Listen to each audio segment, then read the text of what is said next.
why is it fought? And what I would like to do this morning is I would like to endeavour to define that battle, because understanding the battle helps us to have victory in the battle. And also to show what that victory is and why the victory is so important. So let's begin by looking at the brain. Looking at the brain from side on, it looks a little bit like this. Looking at the brain from the top down, it looks a little bit like this. In fact, if you want to know what your brain looks like, look at a walnut.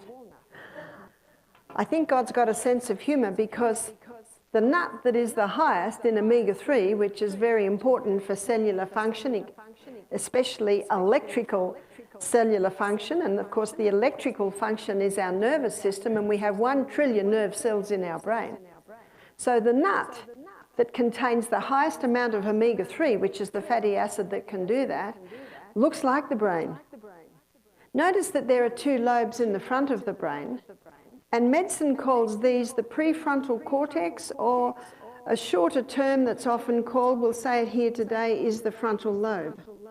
The frontal lobe is a very important part of the brain, because it's in the frontal lobe where our reasoning powers reside, where judgment takes place, and also where our intellect is, so that's pretty important. But I think the most wonderful gift that God gave to mankind is in the 4th function of the frontal lobe, or prefrontal cortex, and that is the will. The will is the governing power in the nature of man. It is the power of decision or of choice. And when you think about it, we choose our destiny. Now, we don't choose what happens to us. No way do we choose what happens to us. But we determine our destiny by the way we respond or react to what happens to us, and that's the choice. That's the choice that God gave to mankind. The will is an amazing thing. It should never be battered to pieces, and it should never be allowed to go wherever it will. This is directly referring, I guess, to child training. It should be gently guided and directed. I read a whole book on the will. Interesting. It's a very important book. In fact, understanding the will is very important, because our decisions determine our destiny. And you can see that God designed that every decision we make be made according to our reason, our judgment, and our intellect. But I'd like to introduce another player in this battle. It's called our limbic system. Our limbic system is often called our emotional brain. And the limbic system we can draw here, because from side on it basically takes up about that part of the brain, often called the emotional brain. And this will make a lot of sense to you as I begin to explain how these 2 work together. Now, the front part of the brain, the frontal lobe, it takes about 1/3 of the brain. So in the human brain, the frontal lobe takes up between 33 and 38% of the brain. So this is the front third of the brain. And front third of the brain, the prefrontal cortex or frontal lobe, it's not fully developed until the age of 30. And traditionally, for thousands of years, young men were not given positions of responsibility until the age of 30. Jesus began his ministry at the age of 30. Medicine now shows us that that's when the frontal lobe is fully developed.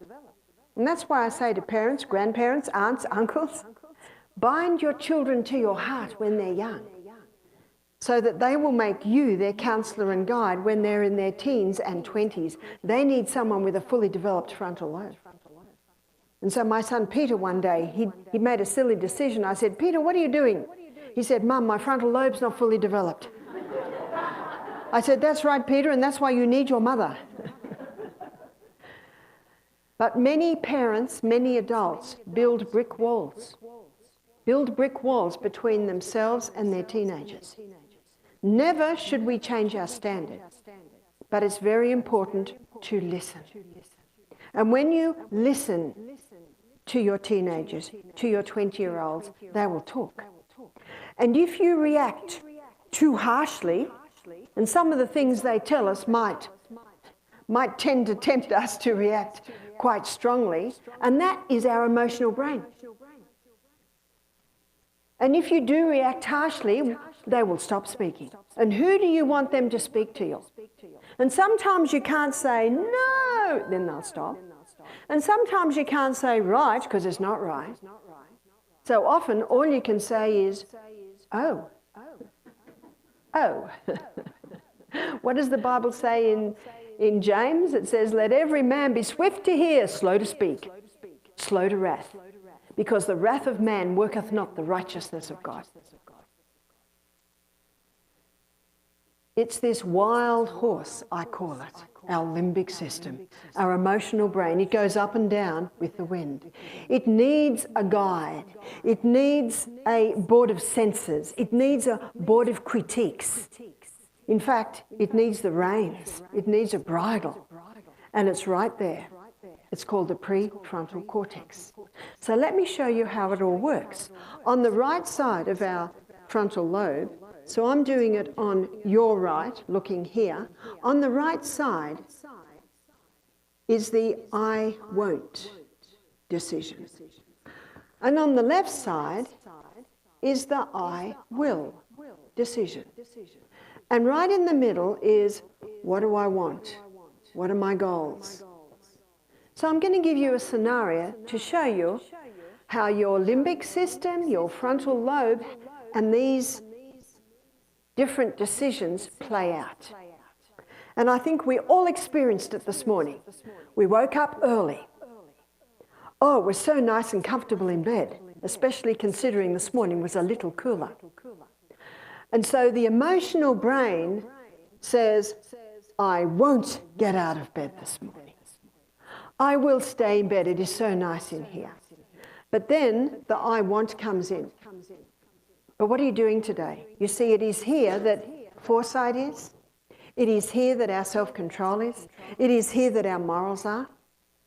So the I want says, yeah, but what are you doing today?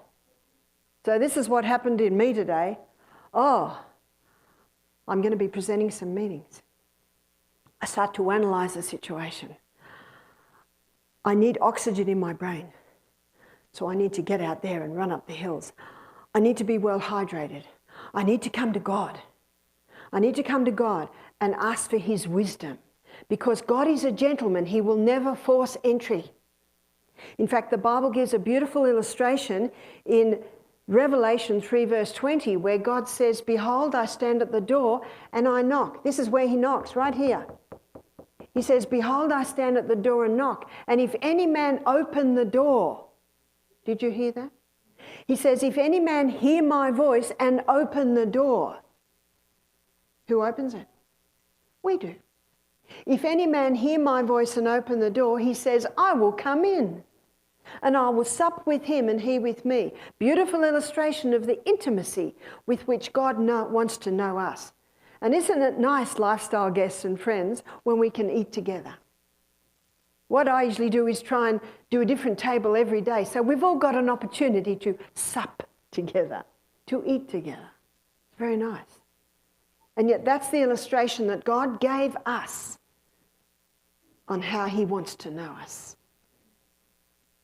So how did God knock on my door this morning? I gave God the opportunity. How did I do that? Well, I ate breakfast like a king and lunch like a queen yesterday. I made sure I was well hydrated. I made sure I was actually turned my light off at 9:15 last night. I made sure I went to bed early because as we've been learning this week, we need 8 hours a night. Whether you're 9 or 90, got that? Some people think they don't need that much. We need 8 hours a night. Only 8 hours will allow our brain to resort yesterday's information, to cleanse us, and we'll be looking at that in our next lecture. Only 8 hours. So I availed myself of that. And then early this morning, just as the light was coming up above the hills, a very beautiful place here in Denver, I heard the knock. And I responded. And I opened the door. And I surrendered. my heart, my life to God. What better thing can we do? And he said he will come in. Last night, I gave an illustration of how I was praying for wisdom early in the morning, and God put that wisdom in my mind like lightning. This morning, I was in my bed praying, and my window goes to the east. And I'm praying, and out of the corner of my eye wasn't open, but this flashing was happening. And I opened my eyes quickly, and there was lightning in the sky. The intimacy with God, he heard that meeting last night, and what did he give me this morning? You probably think he gave it to you. Well, he did. He gave it to all of us. And I was standing with Aloysius after my morning walk. I saw him at the back of the health centre, and I went up to show him my barefoot runners, and we were chatting and looking at the sky, and as we looked at the sky, God did it again. It was just incredible. In fact, it came right across the sky, this incredible flash of lightning. Just beautiful. The intimacy with which God wants to know you and me. And when we surrender and allow him, he can do wonderful things in our life. And it all starts here. So, continuing on with my scenario, do you remember what my first emotion was when I woke up? Oh, I won't get out quite yet. I will stay here and enjoy this. But then my prefrontal cortex kicked in. What do I want? What are my goals? What are my aims? I need to prepare for this day. I will get up. I won't stay in bed. Can you see how that all happens? And our emotional brain, our limbic system, it's feeding the messages in. There are 2 psalms that I discovered that talk about the reins and the bridle. And one is found in Psalm 16, verse 7, where it says, I will bless thee who hath given me counsel. My reins also instruct me in the night season. When I woke up, it was really still night, because it was still a little dark. My reins, here are my reins. So instruct me. Night season. I also found another one. It's found in Psalm 39 verse 1, where it says, I will take heed to my ways that I err not with my tongue. I will keep my mouth with a bridle. Where's the bridle? It's right here. And in my next lecture, I will show you in a little bit more detail. There it is. If I say to a man who's about to take a wild horse, who's barely been broken in for a ride, and I say to him, just take the horse for a half-hour ride. He comes back 8 hours later, and I say to him, what's going on? He said, well, the horse wanted to go there, and it wanted to go there, and it wanted to go there. And what's my answer to him? What do you think the bridle's for, mate? You pull it in. And that's exactly what our prefrontal cortex, our frontal lobe is for. You see that? Because our emotions go all over the place. Pull them in. Just pull them in. No, you're not saying that. You're not doing that. So here's where the dialogue happens. My aim in this lecture this morning is to show you how you can strengthen your border senses, your reins, and how they can be weakened. But I want to take you one step further, which I have already alluded to. This is where God communicates with mankind.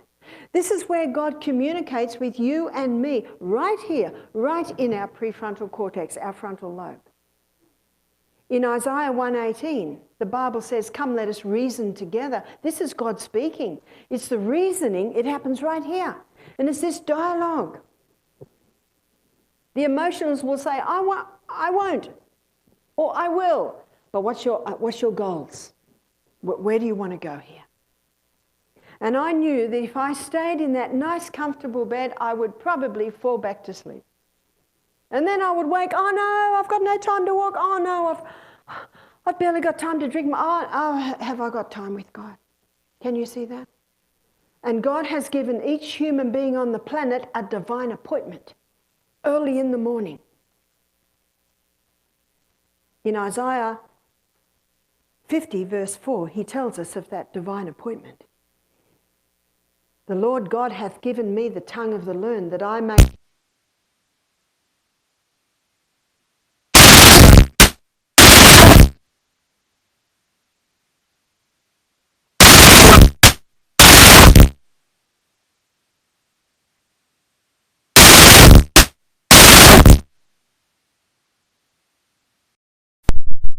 Has he deceived us on the sunshine?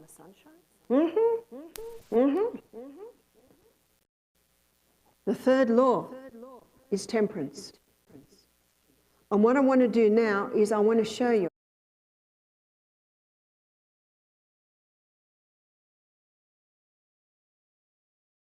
for the breakdown of the prefrontal cortex today. Temperance means not taking anything into the body that will harm it and taking in moderation the good things. All good things should be done in moderation. If you overeat, it starts to ferment, and that... I had a guest to our program who had an eating disorder. He would not eat for days, then he would eat a week's worth of food in a day. The police pulled him over. He had a blood alcohol level. He hadn't drunk. This poor stomach. We don't have to... Another meal's going to come. Can turn bad. If we had a look at temperance, we had a look at the things that can break down the body, but this morning I want to directly take it. But don't the brain cells consume 15 times the glucose of any other cell? They do. They do. But a 2-minute supply.